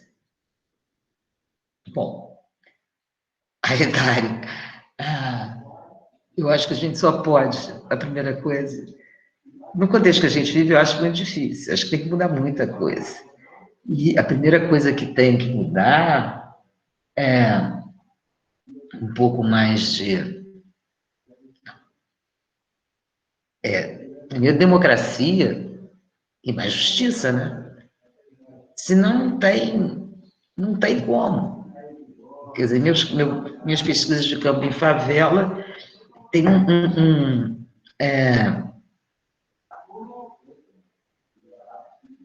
tem um nível de revolta e ressentimento, sobretudo entre a população mais jovem, com os Estados e com a polícia, que é muito impressionante. Agora, no conflito de Israel, né, com a Palestina, no ataque, eu vi um documentário que apresentava a revolta das crianças palestinas em relação a Israel, né? E eu pensei imediatamente nessa juventude, nessas crianças, nessas juventudes que estão crescendo, né, nesse contexto, em que tudo lhes é negado. Enfim, eu acho que uma questão fundamental aí vai ser mais democracia, alguma democracia, alguma justiça, porque senão acho que não tem jeito, não. Não vai ser projeto social que vai dar jeito. Melhores intenções e projeto social não vai jeito. Eu acho que está se armando uma grande crise. Uma grande crise. Né? Enfim. Espero estar errado, mas acho que nada indica, não sei. Mas que pergunta, como pergunta, não sei se é final, se já está terminando, mas se é a pergunta final, que pergunta, né? Eu saí todo mundo deprimido daqui. Exatamente. Mas a realidade é essa, dura, né? Fácil. Mas estou brincando. Eu agradeço. As perguntas foram ótimas. Agradecer muito, Sócio. E é bom quando a gente tem que pensar, mesmo que seja difícil, né? Mesmo que nos faça defrontar com um futuro talvez ainda mais penoso, não sei. É isso. Nós que agradecemos muito. Eu que agradeço, gostei muito, espero que... Eu quis falar no tempo, mas quis falar muito, espero não ter atropelado. E gostei muito das perguntas também, gostei muito do convite, muito obrigada. Muito obrigada, Márcia, foi muito bom poder te escutar hoje, não teve atropelo nenhum, não, foi tudo muito interessante mesmo. E vamos nos acompanhando aí, né, como possível. Então, vamos. Tá bom, gente. Tchau, obrigada. Boa noite. A realidade é muito difícil.